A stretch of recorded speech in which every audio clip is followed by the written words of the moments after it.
Hi friends, welcome to the All Homesteading Knitting Podcast. I hope you're well. My name is Natalie and I'm a knitter based in the UK. I have a few items to share with you, some finished objects, some whips and some small purchases, some knitting tools that I have recently treated myself to.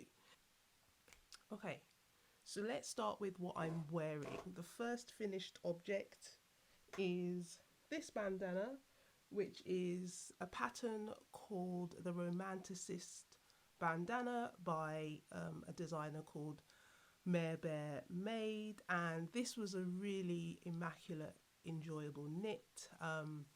And for it, I used some of my new Swedish yarn. Well, it's not Swedish yarn, but I bought it in Sweden. It's Danish yarn, and it's by Arwetta, which is the it is called Arwetta, and it is by Ficolana. The cool thing about this is that, well, a couple of cool things about it actually. One is that this is 50 grams, but I probably used 25. Yeah, so this bandana calls for 50 grams of DK weight yarn, and I used half of it. So I used Ficolana held with some leftovers. This is just the knitting for olive mohair, which was left over from my rib lace raglan. So I held those two together to make this very cute bandana. I really enjoyed knitting this, and it takes up very little yarn. So there is 80% superwash merino wool and 20% nylon, and obviously we have some of the mohair lace as well, mohair silk. A good thing about this yarn is that it's wrapped up. It's not quite a hank, it's not quite a cake, and it's wrapped up, and I managed to knit from the inside pull with with the band, so everything, you know, it was held together. So construction, you start at one tip and you increase on either side with eyelets. It has eyelets on it. So that's the first finished object. Next is, I feel like every time I've made one of these, I have made a Sophie Scarf, and this month is no different. So I made a Sophie Scarf for my friend, but I actually used a light fingering weight. This is made from the Katia mohair cotton, and this was also leftovers from my Capulet blouse that I knitted a few months back. But this is a gift for my friend, so this will be sent off to Spain.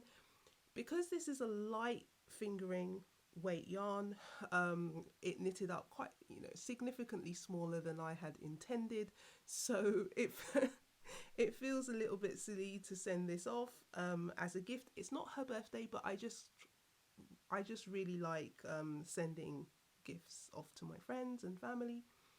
So I will probably add some nice British chocolate in the package, because it's a nice green and I think it will match her eyes beautifully, and also I think it will make a nice headband, and it still works as a scarf as well, so as if she ties it around her neck on the side there. So yeah, I think that will be fine, and it's the thought that counts, right?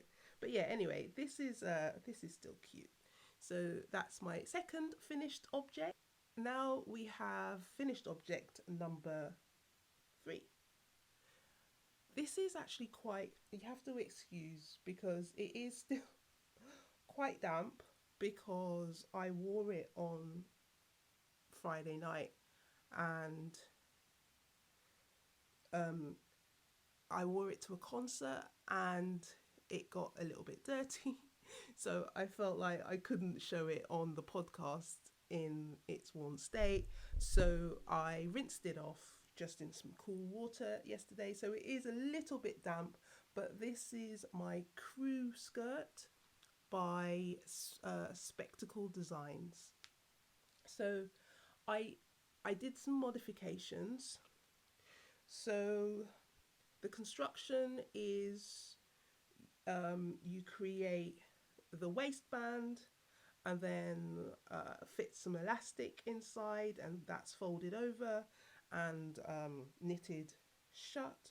And then you start to do increases at the waist, either side of the waist, and then you get to a length, and then the increases turn into decreases. But I omitted all of the decreases because although this is a pencil skirt design, I didn't really want you know, the constriction. I like to walk with proper strides, and um, so yeah, I omitted. So it's more of a straight skirt than a pencil skirt on me. And then so you are knitting in the round until you get to maybe mid thigh, and then you split for the split at the back, and then you're working flat. So I yeah, did the split as pattern instructs. And then at the bottom, the other modification that I made was that I opted for an I cord finish rather than the ribbing as the pattern instructs. The yarn used for the crew skirt, I just flock to flock. I feel like this is a staple for me. This is a woolly knit cone, and it is a light fingering weight, but held together you get a DK weight. I just love these 500-gram cones because I can comfortably get two big garments out of this, holding it double, holding the yarn double. So I think I will invest in a few more colours in the coming months. And so I held this double with a strand of Chaos alpaca silk in the colour, I think the colour's Charisma. So yeah, so that's the composition of the crew skirt. Some footage of me wearing it, and I styled it because I really love the combination I always have of pink and green, and so I styled it with a lime green t-shirt and some Dr. Martin shoes. Oh, and also I wore my handmade socks as well, which I featured in a few episodes ago, which was the Painting Brick socks by Stephen West, and my Dr. Martens. So I'm going to put this back to dry because it's really damp. Right, so story time. The Romanticist bandana is the only hand knitted item that I'm wearing at the moment. This jumper, this cardigan, is new, but it was bought for me by my husband this month because I have a navy blue cashmere sweater that I love to death, and we have one laundry basket that we put everything in. So my husband decided to do some laundry and picked everything up, and obviously my top was in there unknown to him, and he felted it. So it went in on an eco wash. My lovely cashmere jumper felted. He was mortified, I was mortified, so he bought me a replacement. I opted for a cardigan. It will be a sweater, and I can also wear it open and etc. So this is from Marks and Spencer's, and yes, so it's a replacement. So that's unfortunate. So that prompted me to buy a second laundry basket, which we now use for our wools and a couple of our silk pillowcases and things like that. I recommend getting a separate laundry basket for your hand knits and etc. I'm glad that it happened to something that was store-bought, even though it's quite a lovely material, because at least then it can be replaced. But if this had happened to a hand knit jumper, I would have been really upset. I was upset when it happened to my jumper, but I would have been extra upset because that's not really something that can be easily replaced. You know, it's your time. So separate laundry baskets for delicates. You're welcome. I actually only have one whip to share because I have two other whips, but they're from you've seen it, and in this month I haven't actually made any progress, so I won't be showing those. So let me introduce you to my very neutral whip.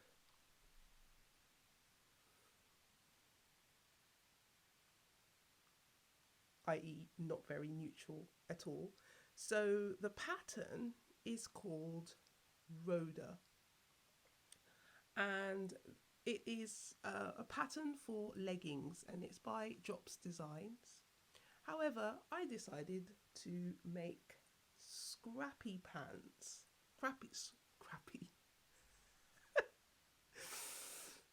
scrappy trousers, and I will actually create bell bottoms because I think that bell bottoms dropped a stitch.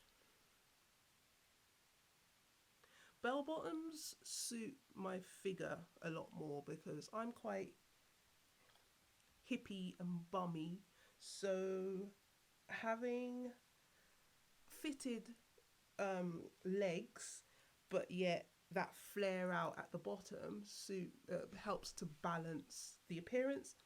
And I managed to try these on, and they fit really well. So I think it's something to do with the panel of ribbing at the sides. The pattern calls for ribbing at the waistband, but I felt like I needed way more support than I feel like ribbing would give me at the waist for trousers. So I decided to do the waistband exactly like the pink crew neck skirt. So what I did was knitted some, like, I think this was like 8 centimeters with the pearl ridge in the middle, like so 4 centimeters either side, and then folded it over, inserted an elastic waistband, and I continued with some of the ribbing after the waistband was inserted, and then you're just knitting in the round, and then you separate for the legs, and I opted for a linen gusset. So literally this is made out of all of my scraps. So I have never ever thrown yarn away. If I was left with 10 grams or 5 grams or whatever, I just put it in my scrappy bag. I keep dropping all of my stitches, so I'm gonna have to just, so the construction, and then you have the bell bottoms. These fit really well, so I'm really happy with it. The couple of things that I'm not happy about, or a couple of things that I'll need to finish. So this is not taking very long to knit up, because I think changing the colours helps to speed things up a bit. But I this project will need a lot of finishing. I feel. Um, I feel like it will need stitching at the the during in the middle of the bum and the front here. It's just where you have some increases here. Um, yeah, it's an unfortunate place for increases. So I think I would just stitch that up, and then you don't even want to see inside of these the ends, so it'll probably take me as long as it has to knit, to sew in and weave in all of my ends, so that will be a joy. But I'm really happy with this, and I feel like um, these trousers will be definitely one of a kind, and it just feels great to use up my scraps. So it's not a project for everyone, but I think that it's a great way to make use of all of your yarn. And also, I have woven in the ends for the hip and the for the hips and waist side. So that's all woven in, and what I have done is put all of the ends into into a jar, and I will probably find a way to so, to tie them together to make pom poms for a cushion cover. That's the whip that's getting a lot of my attention. I did start. Let's see if I can find it. I did start the Darjeeling blouse by Trust the Mojo. The Darjeeling blouse is knit bottom up, but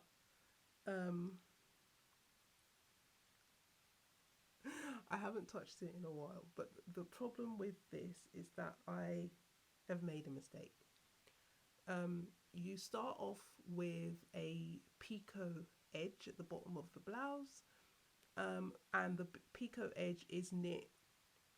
Picot edge is knit by folding some of your knitting, and I folded it the wrong way, so I folded with the wrong side out. So I need to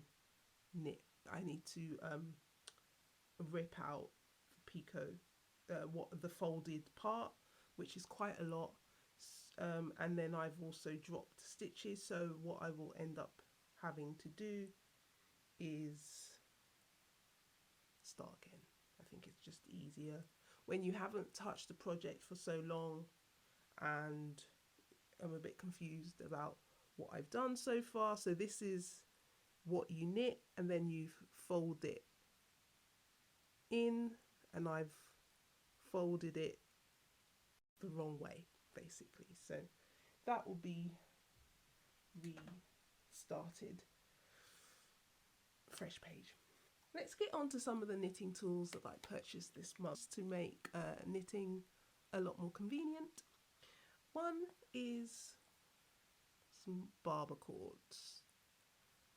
I bought these because often when I want to try on things while I'm knitting them, for me it's quite difficult because I use scrap yarn to put my stitches on hold. But that's all well and good, but it's quite time consuming sometimes to put stitches on a longer piece of scrapped yarn and then to put them back on needles. So what I decided to purchase are just some simple knitting cords that fit on to your needles. But I managed to try these, use these to try on my trousers, and rather than using the cords to hold all of the stitches, I just used them as ends for my knitting needles, so that you've got the the length to be able to get the trousers on. So they worked really well. So I can also do the same method rather than like putting all of the stitches on the Barber cords. I will just put the cords on the ends to hold the needle in place. So that's really good. So these come in, you have 3 cords, one at 150 centimeters in length. So that will be good if you wanted to try on a sweater. So that, yeah, so you can do that. And then I have also 2 which is 75 centimeters in length. So yeah, so these are the Barber cords, and I bought some stitch markers. So the reason why I wouldn't ordinarily buy fancy stitch markers, however, with a project where you have quite a lot of multicolored, so these are the simple stitch markers that I have, sorry.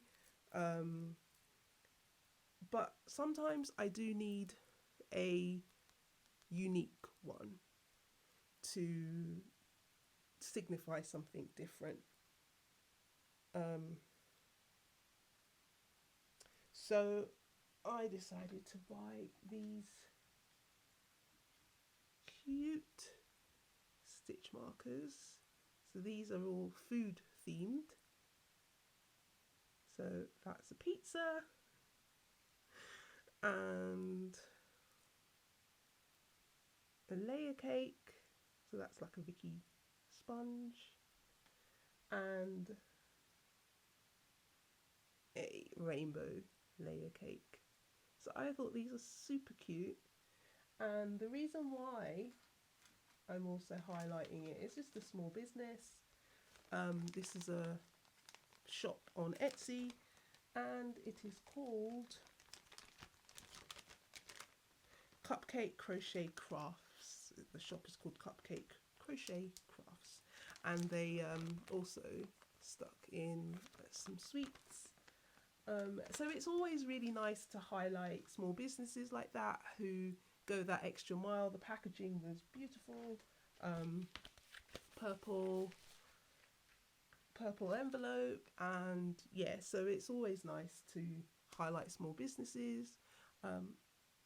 Obviously I'm a tiny channel, so nothing is sponsored. Everything I pay for out of my own pocket.